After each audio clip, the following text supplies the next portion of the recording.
Merhaba arkadaşlar. Yeni bir video ile yine karşınızdayım.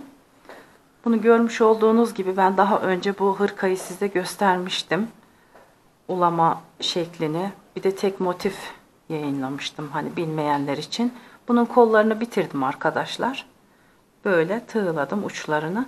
Şimdi etrafını dolandırıyorum. Size onu göstereceğim. Etrafını tığlamasını yapıyorum. Onu göstereceğim. İnşallah bittikten sonra da tamamını göstereceğim arkadaşlar. Tığlamasını da şöyle yapıyorum. Siyah olduğu için inşallah görebilirsiniz. Böyle her birinin arasına tekli 2 defa da çektiğimiz trabzan yapıyorum arkadaşlar. Hepsinin arasına böyle bir tane.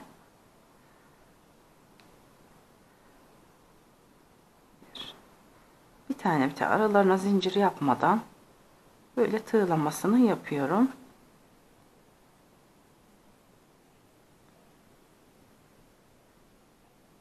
Tekli trabzan yine 2 defa da çekiyorum arkadaşlar.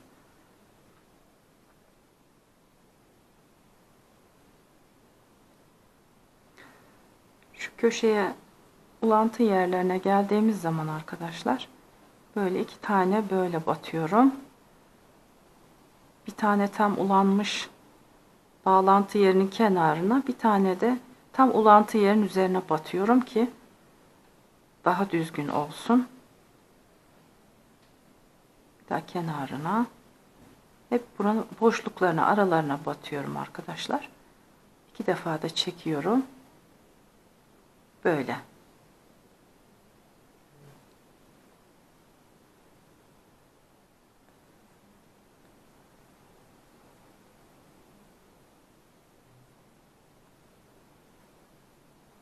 Biliyorum size çok tekrar gösterdim ama belki faydalanabilirsiniz.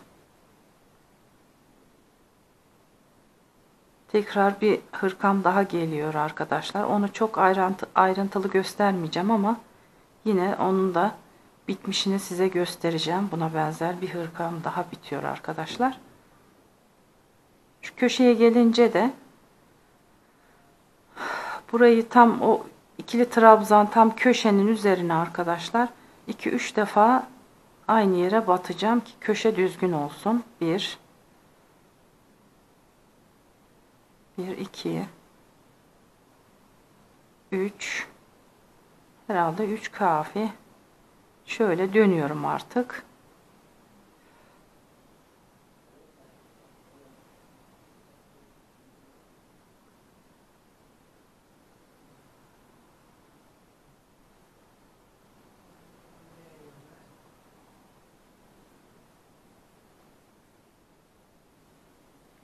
Böyle.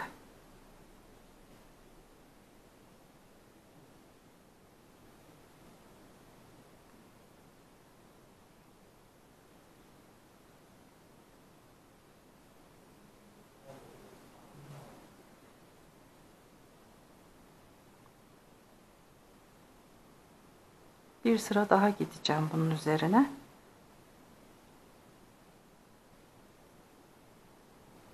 İnşallah siz de yaparsınız. Kullanırsınız. Tam bu dönem, bu mevsim tam bu hırkanın giyileceği mevsim arkadaşlar. İlkbahar, sonbahar cıvıl cıvıl renklerde örersiniz. Giyersiniz inşallah. Her şey o kadar çok pahalı ki arkadaşlar. Bunlardan yaptığınız zaman hem değişik güzel bir model hem ekonomi eve ekonomisine faydalı arkadaşlar. Daha ucuza giyebileceğimizi düşünüyorum yani kendi açımdan. Daha ucuza getirebiliriz yani, hem şık hem ucuz. Kendimiz ördüğümüz zaman böyle, bu kadar arkadaşlar. Köşesi de böyle. Tekrar bir sıra daha gideceğim üzerinden. Artık öne dolanıyorum, ön tarafına. Böyle.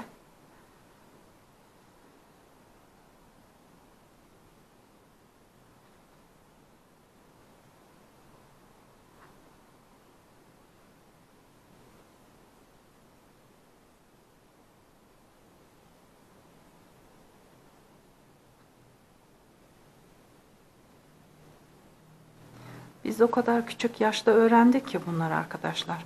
Küçüktük, daha ilkokula gidiyorken annemiz bize öğretmişti bunları.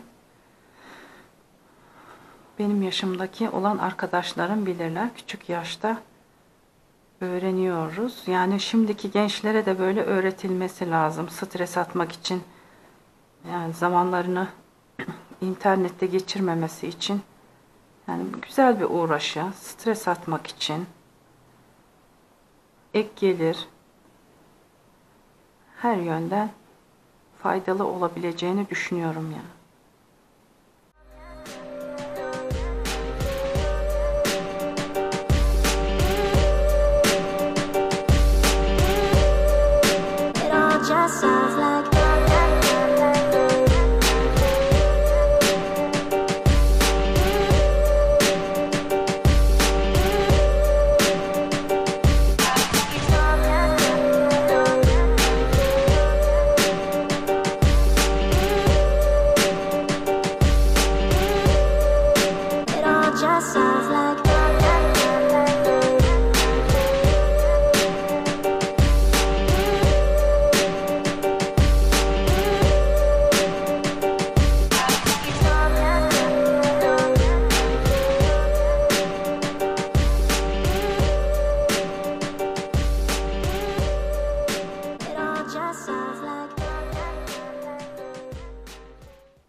Yakaya çok yaklaştım arkadaşlar. Yakayı da göstermek istiyorum size, dönüşünü.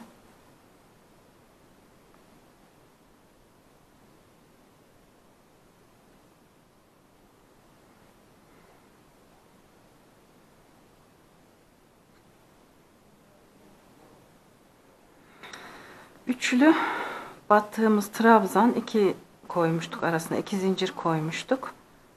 Onu dolduracağım şimdi. Tam köşeye gelince 1 2 3 tane, şöyle herhalde yetecek, 3 tane. Sonra tekrar bu tarafa dönüşümü yaptım.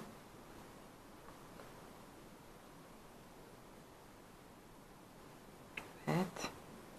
Tekrar boşluğa.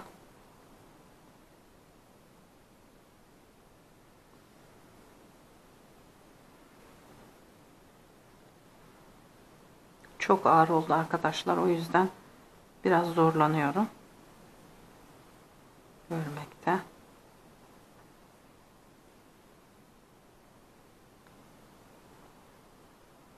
Bunun üzerine bir sıra daha gideceğim.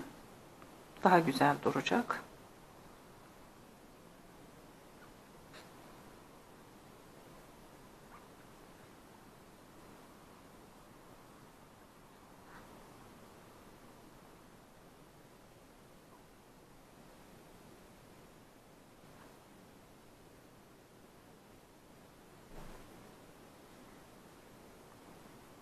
Tam şu köşeyi göstereceğim size, şu dönmeyi.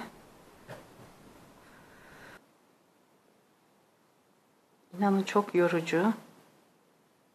Motifler ağırlaştı.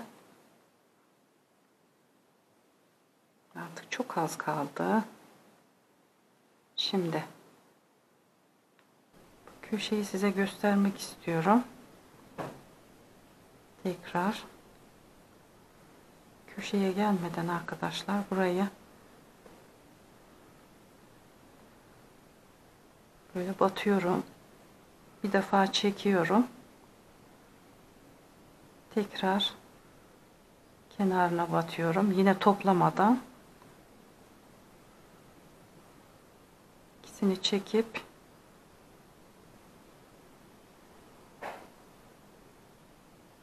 buraya da batıp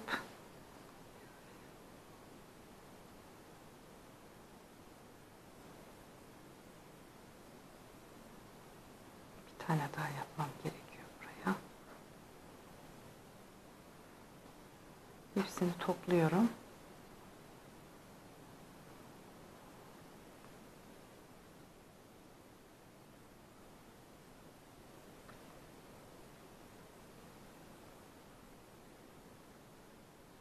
Böyle oluyor arkadaşlar. Tam köşesi, yaka. Şimdi omuza doğru bu arası.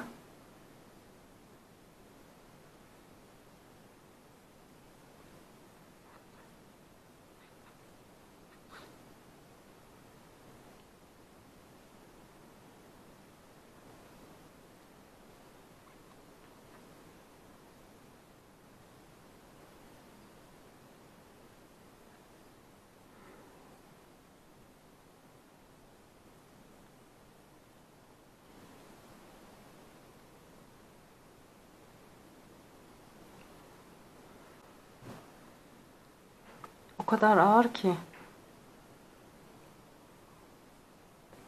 biraz zorlanıyorum kenarını tığlarken. Yakaya geldik. Şimdi yakayı yarım motif yaptığım için burayı kapatacağım burayı. Yarım motif yapmasaydım yine bunlar gibi şuradan tığlayacaktım. Yarım motif yaptığım için böyle oldu. Onu da göstereceğim.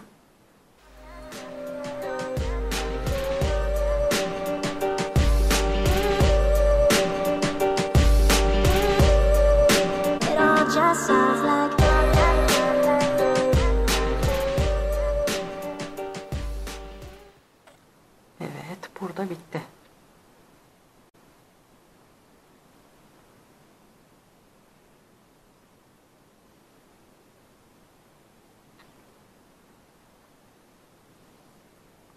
Kapatıyorum. Bu kadar arkadaşlar, böyle. Şöyle size rahat göstermek istiyorum. Şimdi bunun üzerine tekrar ikinci sırayı geçeceğim. İkinci sırayı da tekrar göstermek istiyorum. İki sırayı dolandıktan sonra.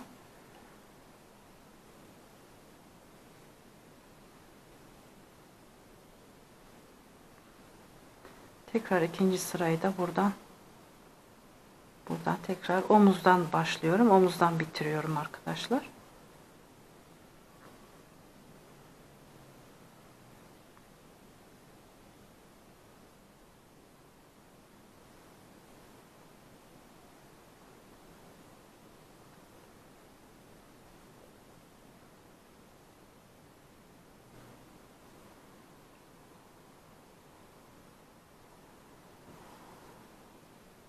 İkinci sıranın yine köşesini size göstermek istiyorum nasıl yaptığımı.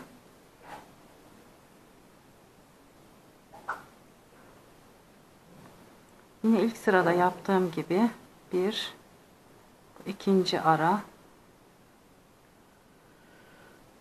orta, tekrar üçüncü, bir tane çekiyorum, ikinciyi çekmeden hepsini bir topluyorum. Böyle tekrar devam ediyorum.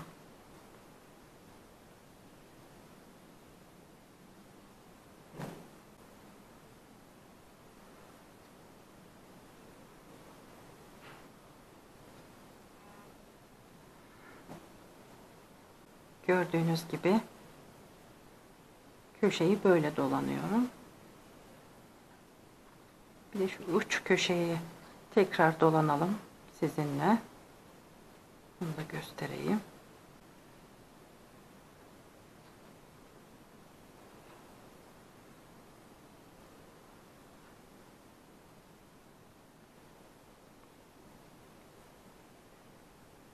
ikişer tane aynı battığım yere ikili trabzan yapıyorum. Aynı battığım yere iki tane ikili trabzan yapıp iki tane ikili trabzan yapıyorum. İki bir trabzanın arasına, sonra köşeyi dönüyorum.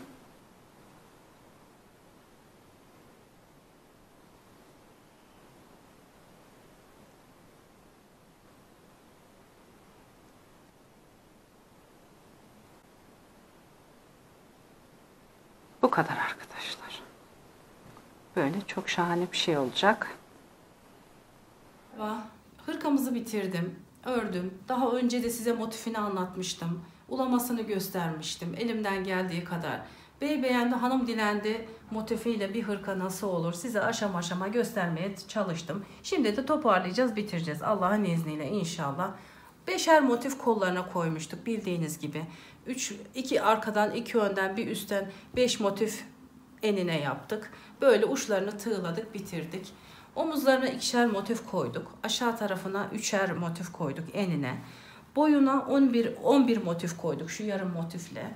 Arkasına bedenine göre değişiyor. Arkasına 6 motif koydum bunun.